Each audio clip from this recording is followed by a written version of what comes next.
In the fall of 1998, a mechanic walked into a major hardware chain in Mississauga, Ontario, looking for a simple replacement.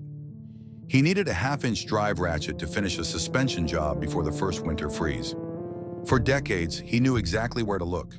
He expected to find a familiar wall of forged steel, heavy in the hand, stamped with a name that meant lifetime reliability in Canadian repair bays. But the pegboard was empty of domestic iron. The heavy-duty displays were gone. In their place hung rows of plastic blister packs, holding bright, imported chrome sold under a store-brand label. The price was significantly lower. The steel was thinner. The Canadian presence had vanished completely from the aisle. A decade earlier, that exact retail space had been a fortress of domestic manufacturing. The brands suddenly missing from the pegs had not gone bankrupt. Its steel had not softened. The heavy forging presses in nearby Brampton were still running, still stamping out some of the most exact, indestructible sockets and ratchets ever produced in North America. The paradox was entirely financial. The tool maker was not failing to produce a superior wrench. It was producing a wrench too uncompromising and too expensive for a Canadian retail system that had quietly decided it no longer wanted to sell tools meant to outlive the men who bought them. The tool that built the country had been evicted from its own hardware stores. But the real story of Gray Tools in Canada is not merely a retail displacement. It is the story of the widening gap between the indestructible craftsmanship a Canadian workshop demanded and the disposable economics a modern market rewarded. Somewhere in a toolbox, in a factory drawer, in a hardware aisle, there is a stamped handle with a name and a Canadian story behind it. We tell those stories. Subscribe if you want to hear them. The story begins not in an overseas megafactory, but in Canada, in a modest Toronto machine shop in 1912. In 1912, a young machinist named Alex Gray established a small manufacturing operation in Toronto. He did not set out to build an empire of chrome and steel.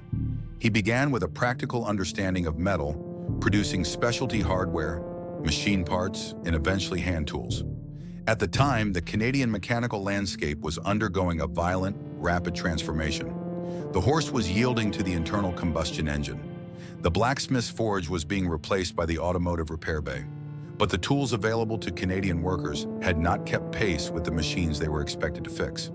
Before Gray began forging professional mechanics' tools, the Canadian repair market was defined by compromise, delay, and scraped knuckles. If a farmer in Manitoba needed to repair a tractor, or a mechanic in Hamilton needed to tear down an engine block, they relied largely on heavy, fixed-size, open-end wrenches. These tools were slow. They required the user to remove the wrench from the nut after every partial turn. Worse, as automotive fasteners became smaller and tighter, crude iron wrenches would often slip, rounding off the corners of a bolt and turning a 10-minute adjustment into a half-day extraction. The interchangeable socket, a removable metal cup that fits over a fastener and connects to a ratchet or driver, existed, but the early versions were clumsy and prone to shattering under heavy load. A Canadian mechanic who wanted a truly reliable socket and ratchet set had to look across the border. High-quality American imported sets existed, but they faced steep import duties, making them punishingly expensive for the average Canadian worker. Furthermore, distance created risk. If an imported ratchet mechanism failed, or a socket cracked under the torque of a frozen cylinder head bolt, the mechanic could wait weeks for a replacement part to arrive from Chicago or Kenosha. What the Canadian mechanic lacked was not just a tool. He lacked a domestic lifeline, a high-tolerance tool system forged from superior steel, priced for the Canadian economy, and backed by a local supply chain that could replace a broken drive in a matter of hours. Alex Gray saw the gap between the rising demand for automotive maintenance and the inadequate steel on the benches. By the 1920s, Gray Tools pivoted aggressively into the production of professional-grade automotive hand tools. They invested heavily in drop forging, a process where heated metal is shaped by heavy dies, striking it into form. They utilized alloy steel mixed with elements such as chromium and vanadium to improve strength, toughness, and wear resistance. Gray realized that a ratchet used in a heated American factory lived a very different life than a ratchet used to break loose suspension bolts on a frozen dirt floor in northern Ontario. The Canadian tool had to be overbuilt. The true Canadian entry, the moment Gray moved from a local manufacturer to a national mechanical necessity, occurred as the company formalized its automotive tool lines for regional hardware wholesalers and auto parts jobbers. Records suggest that by 1928, a mechanic could purchase a comprehensive Gray socket and ratchet set from regional distributors like Cochrane Dunlop Hardware for approximately $14.50, roughly $250 in today's money.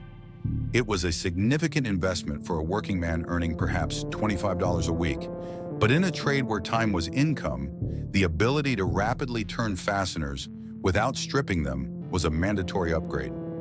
The early Canadian reception was driven by the trade itself. Mechanics realized that the Toronto forged steel could take immense punishment without spreading or snapping. In 1930, the trade press of the period, including publications like Canadian Automotive Trade, began noting the importance of domestic manufacturers who understood the specific, harsh requirements of the northern repair sector. Gray was no longer just an alternative to imported tools, it was becoming the standard. The industrial triggers accelerated rapidly. As Canada entered the Second World War, the demand for reliable domestic mechanical tools skyrocketed. The military needed wrenches, sockets, and ratchets to maintain tanks, aircraft, and transport vehicles. Gray tools secured essential government procurement contracts, putting their stamped steel into the hands of thousands of young mechanics in uniform. By the end of the conflict, the company had transformed. The mechanics who returned from the war, having trusted Gray ratchets to repair heavy vehicles in European mud, demanded the exact same brand when they returned to civilian repair bays in Vancouver, Winnipeg, and Halifax. By 1950, industry estimates indicate the company had expanded its reach through hundreds of Canadian dealers, automotive supply houses, and industrial catalogs. The original Toronto footprint eventually gave way to a larger, modern forging plant in Brampton, Ontario. Gray had successfully built the supply chain the country had been missing 3 decades earlier. A broken socket in Calgary no longer meant a 2-week wait for an American replacement. A parts jobber had the Canadian equivalent on the shelf, ready to go. The brand had solved the crisis of the unheated barn and the busy factory floor. The tools were local. The steel was hardened. The mechanics were loyal. To understand how a modest Toronto machine shop captured the Canadian professional repair market, you must physically examine a mid-century Gray socket and ratchet. Under the harsh fluorescent lights of a 1950s garage, these were not mass-market commodities hanging in blister packs. They were precision instruments built for mechanical violence. The socket, a removable metal cup that fits over a fastener and connects to a ratchet or driver, was not cast or cheaply stamped. It was the product of drop forging, a process where heated metal is shaped by heavy dies, striking it into form. This compressed the grain structure of the alloy steel, giving the cylinder immense burst strength. But the defining physical trait of a Gray socket, the feature every mechanic instantly recognized by touch, was the heavy knurl. A knurl, a textured pattern cut into metal to improve grip or adjustability, was machined deeply around the base of the socket body. When a mechanic in a drafty shop had hands slick with motor oil, transmission fluid, and freezing grease, that textured band allowed him to spin a loose nut rapidly by hand before attaching the heavy drive handle. It was a minor manufacturing expense that saved thousands of hours in Canadian repair bays. The engine driving the entire system was the ratchet, a handle with a one-way mechanism that turns a socket without removing it from the fastener each time. While cheaper consumer tools used crude, low-tooth count gears that required wide, sweeping arcs to engage, the Gray design utilized a precision pawel and a fine-tooth gear system. This tighter engagement allowed a worker to turn a hidden bolt in the cramped, dark recess of a truck engine bay, where the handle could only swing a few degrees. The internal components underwent rigorous heat treatment. Controlled heating and cooling used to change the hardness, toughness, and strength of steel. The tolerance, the allowed variation in a tool's dimensions, tight tolerance helps a tool fit a fastener accurately, was absolute. When a half-inch Gray socket snapped onto a half-inch bolt head, there was no slop, there was no rattle. The internal broaching gripped the fastener securely, transferring maximum torque without rounding off the steel corners. Excellence, however, required capital. By 1955, a complete Gray Professional half-inch drive socket set cost approximately $35, roughly $380 in today's money. At that time, a standard hardware store set from a discount mail-order catalog could be bought for roughly half that price. A mechanic earned perhaps $60 to $80 a week. Buying a gray set meant dedicating nearly half a week's wages to a single red metal box. But in the repair trade, the math was calculated differently. A cheap, imported socket that cracked under load, or a loose ratchet that slipped and rounded off a rusted manifold bolt, did not just break. It cost the mechanic hours of brutal extraction time. It cost the shop a repair bay for the afternoon. It cost the customer their vehicle. In that punishing environment, the premium price of Canadian steel was not a luxury tax. It was cheap insurance. The distribution breakthrough that pushed Gray from a respected regional specialist to a national standard was their aggressive integration into the industrial and automotive supply networks. Gray deliberately bypassed the cheap consumer retail shelves and went directly to where the heavy work was done. They secured catalog listings and shelf space with major industrial suppliers and auto parts networks that service the trades directly. Regional distributors like Acklands in Western Canada, Cochrane Dunlop Hardware in Ontario, Taylor & Pearson in the Prairies, and specialized automotive jobbers in Quebec carried the full inventory. When a mechanic needed a specific deep well socket for a spark plug or a massive breaker bar for a suspension job, the jobber down the street had it in a drawer, ready to hand over the counter. Through this network, the tools rapidly infiltrated the heaviest industrial sites in the country. Mechanics at the massive General Motors assembly plant in Oshawa kept them on their carts to keep the automotive production lines moving.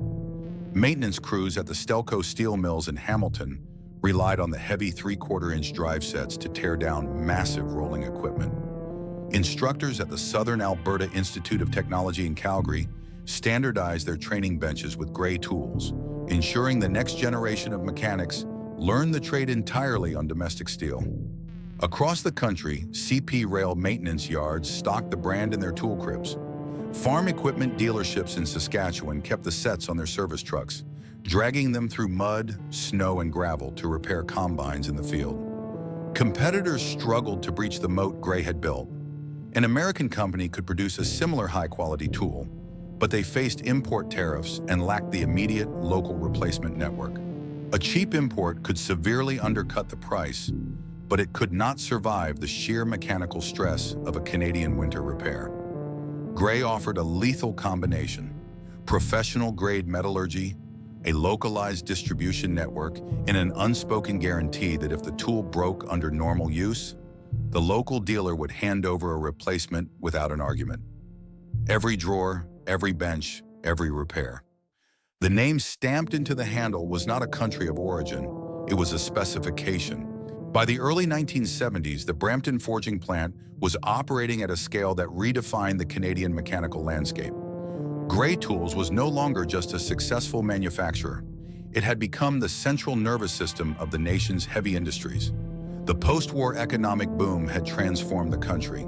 Highways were expanding, automotive ownership had skyrocketed, and heavy manufacturing was driving the national economy.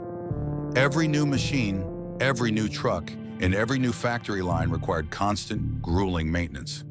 In this environment, the demand for indestructible hand tools was ravenous, and the domestic steel forged in Ontario was positioned perfectly to feed it. The professional ecosystem that depended on the brand was absolute, stretching across every vital sector of the Canadian economy. Mechanics at the massive General Motors assembly plant in Oshawa torqued down engine mounts with Gray sockets.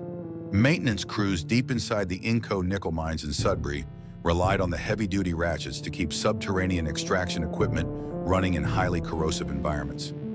Heavy-duty mechanics at the sprawling CP rail yards in Winnipeg used the massive 1-inch drive sets to tear down locomotive engines. Automotive instructors at Centennial College in Toronto standardized their apprenticeship benches with the brand, ensuring new mechanics learned the feel of domestic steel on their first day. Diesel mechanics servicing logging trucks in the remote British Columbia interior trusted the ratchets in the freezing mud. Procurement officers for the Canadian Armed Forces Base in Petawawa stocked their military motor pools exclusively with the local tools.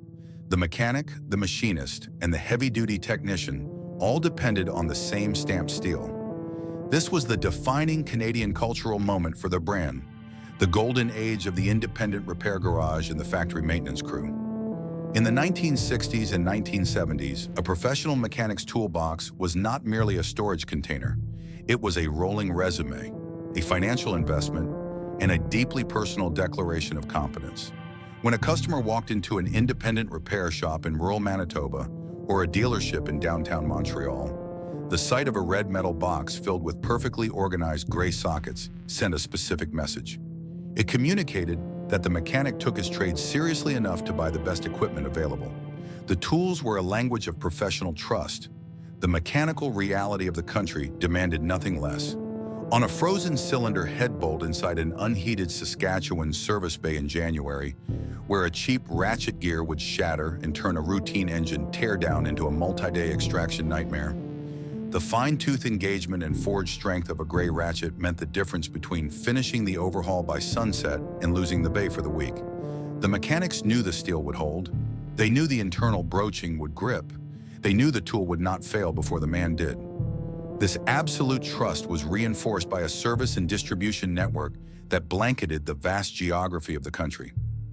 Gray did not just sell tools, they sold uninterrupted uptime. Through partnerships with massive industrial suppliers like Acklands and hundreds of local automotive parts jobbers, they established a replacement system that functioned as an ironclad guarantee. If a mechanic managed to break a socket using a massive breaker bar, he did not have to mail the pieces to a distant corporate headquarters.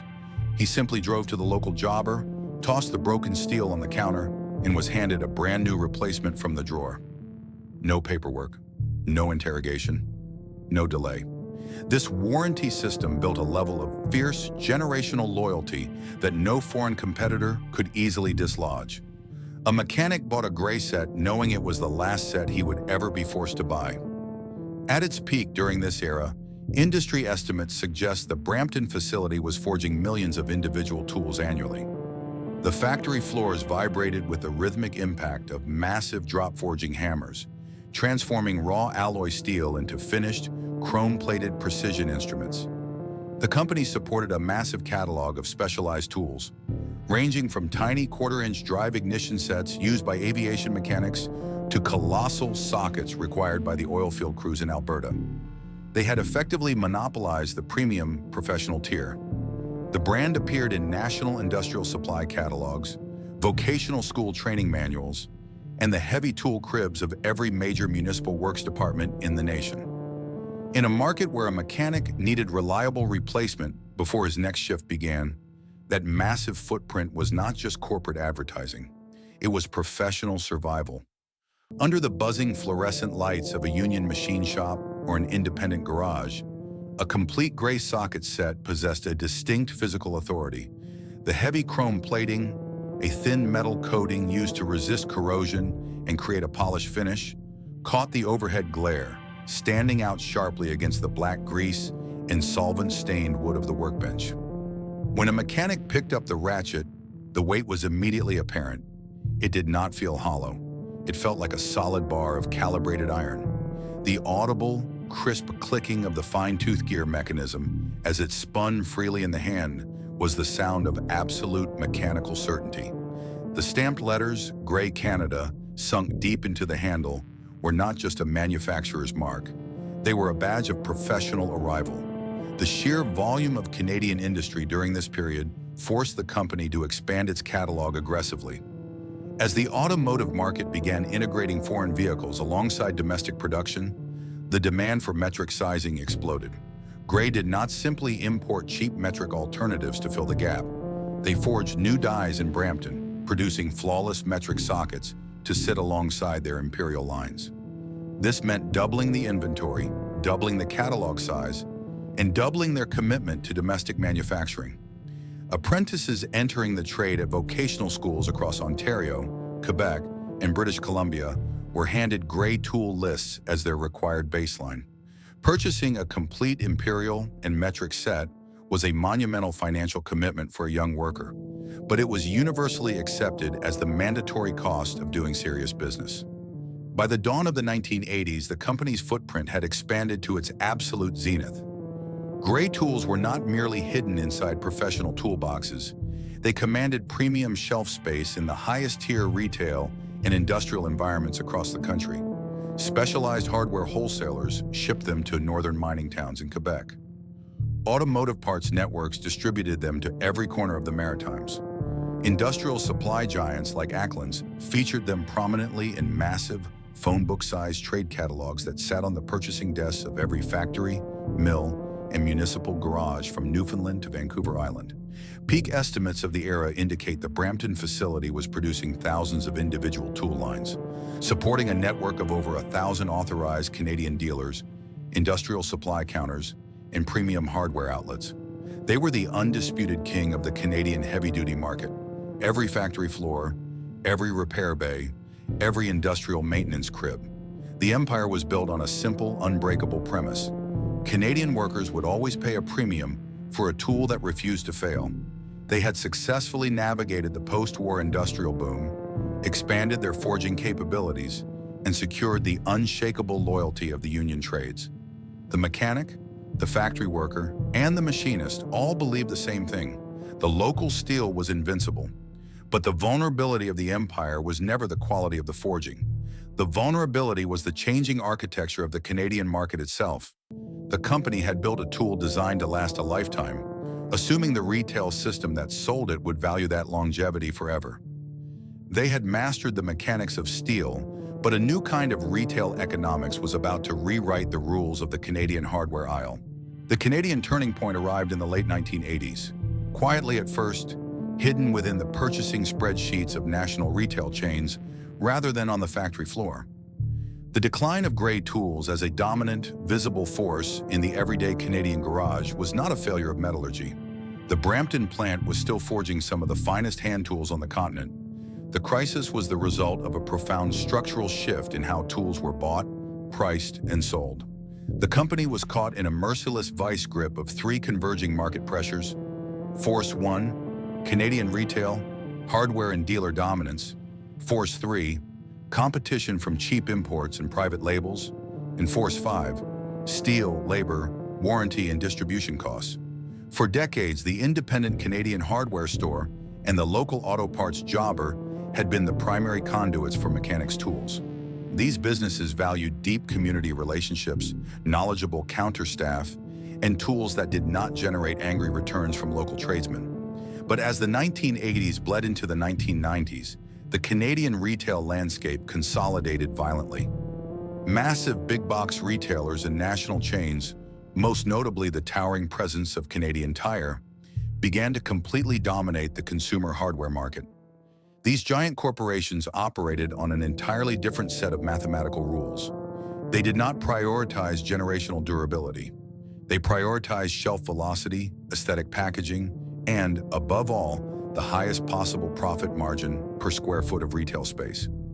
In this new arena, Gray tools faced a fatal, insurmountable cost disadvantage.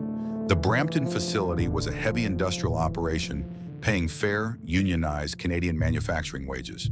The drop forging process consumed immense amounts of electricity.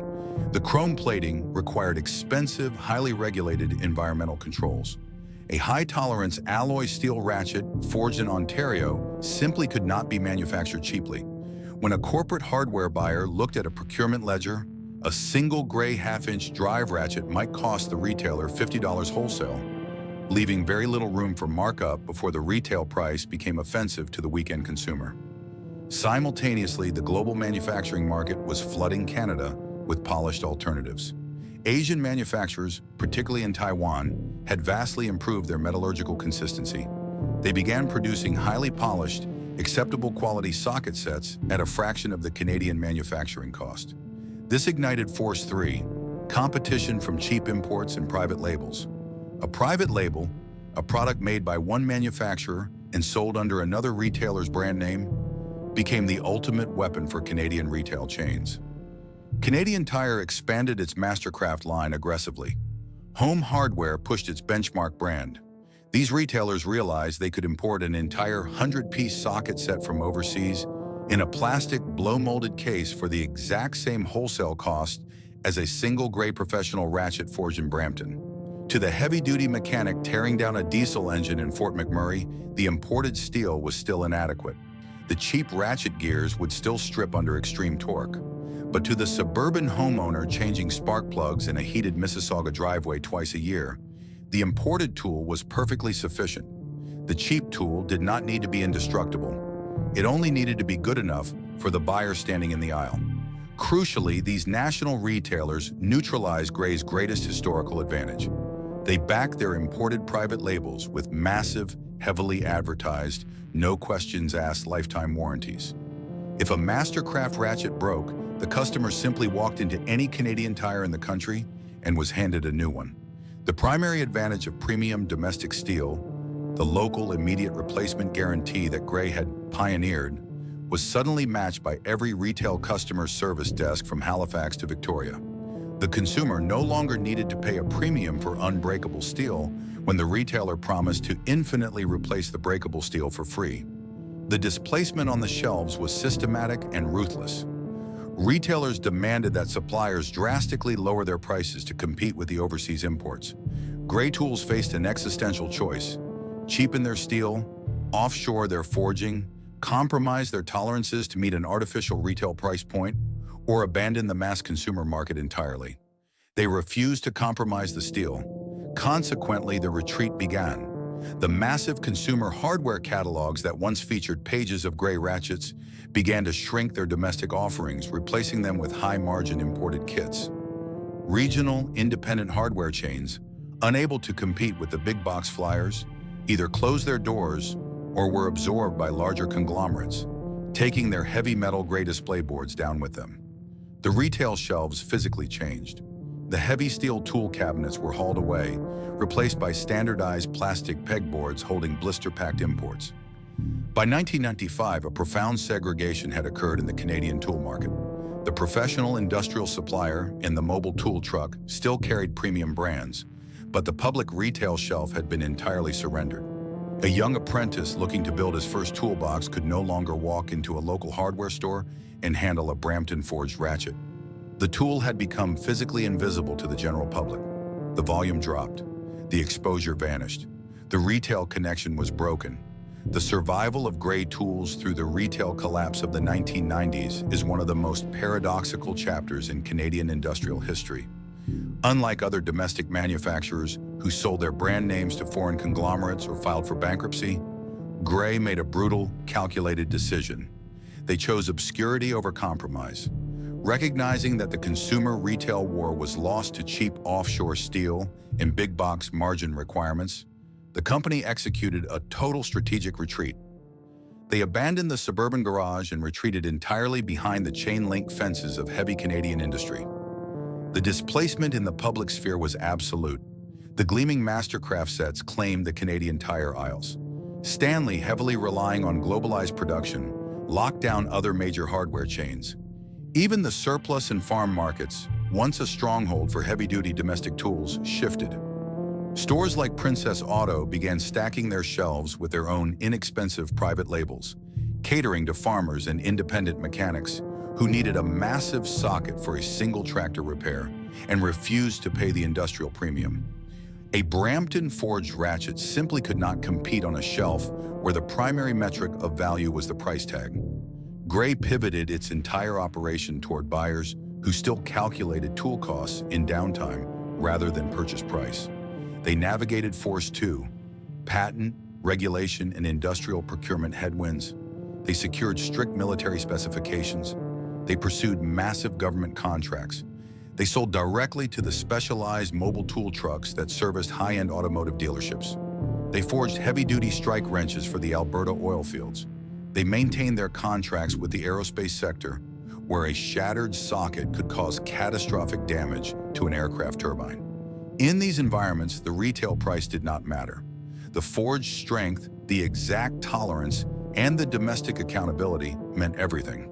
But this industrial survival came at an immense cultural cost. By withdrawing into the B2B sector, the brand severed its connection with the everyday Canadian worker. For generations, a young man fixing his first car in an unheated Ontario driveway had aspired to own the same tools his father used in the factory. That generational bridge was burned. The young mechanic could no longer afford, or even find, the domestic standard. A new generation of Canadians learned to twist fasteners using imported steel, conditioned by the retail market to assume that tools were naturally disposable, meant to be broken and exchanged at a bright customer service desk. The physical spaces where the brand had built its reputation were hollowed out.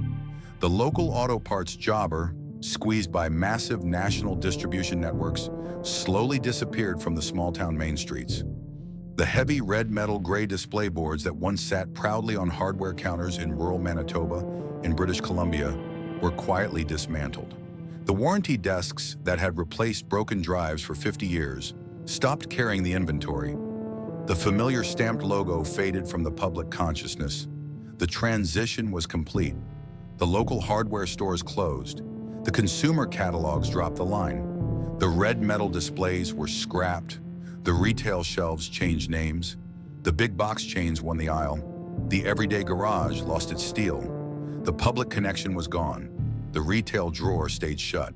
The story of gray tools in Canada does not end with a padlock on a factory gate or a bankruptcy auction. The brand name was never sold to a foreign conglomerate. The dies were never shipped across the ocean to be used on inferior steel. In a rare exception to the relentless narrative of Canadian industrial collapse, the company survived. Today, the Brampton facility continues to forge professional-grade tools for military, aerospace, and heavy industrial clients. But the empire they once held, the undisputed dominance of the everyday Canadian garage, the presence on every hardware counter, and the cultural position as the default tool for the working tradesman, was entirely dismantled by the retail market. The brand survived, but the Canadian mechanic lost his local standard. In the wake of this retail disappearance, a fervent preservation community emerged across the country. In the secondary markets of Canada, the vintage tools forged during the company's golden age have taken on a mythical status. At swap meets in rural Ontario, in the dusty corners of estate sales in the prairies, and across online machinist forums, collectors and professional mechanics actively hunt for the older, knurled sockets in the heavy fine-tooth ratchets. A complete, mid-century half-inch drive set in its original red metal box, a kit that might have cost $35 in 1955, frequently commands hundreds of dollars today. They are bought by retired factory workers holding onto a piece of their trade, by young apprentices who have realized that cheap imported steel bends under pressure, and by restoration shops that refuse to rebuild classic Canadian automobiles with anything less than period-correct domestic iron. These buyers do not pay premium prices for nostalgia. They pay for physical certainty. The original Brampton forged steel still matters because the mechanical reality of repair work has not changed. An old scuffed gray half-inch drive ratchet with a heavy knurled socket can still do what a loose, blister-packed bargain copy cannot. When a farmer in Saskatchewan faces a seized, rust-welded suspension bolt on a 20-year-old tractor, the tight tolerance of the vintage Canadian socket will grip the degraded fastener exactly. The forged gear teeth will not shear under the massive torque of a heavy pull. It will turn the bolt without destroying it, not for sentimentality, because the job still begins where hardened steel meets stubborn iron. Today, the physical landscape of the brand's former retail empire is unrecognizable. While the forging presses still hammer away in the industrial parks of Brampton, the community spaces that once connected those tools to the public are gone. The addresses that housed independent hardware stores in Toronto, auto parts jobbers in Montreal, and regional distributors in Winnipeg are now occupied by dollar stores, glass condominiums, or sprawling, brightly lit big-box retail centers. The heavy red metal display boards that stood on those wooden counters have been scrapped, replaced by infinite walls of plastic packaging that promise everything but deliver very little. The localized warranty desks, where a tradesman could look another man in the eye and exchange a broken tool in 2 minutes, have been replaced by automated telephone menus and outsourced return centers. There is a strange, unexpected footnote to the company's withdrawal from the consumer market. Because Gray overbuilt their ratchets to survive the brutal conditions of the mid-century repair trade, The tools effectively outlived the need for the retail warranty networks that once supported them. Across Canada today, there are thousands of mechanics using gray socket sets they inherited from their fathers and grandfathers.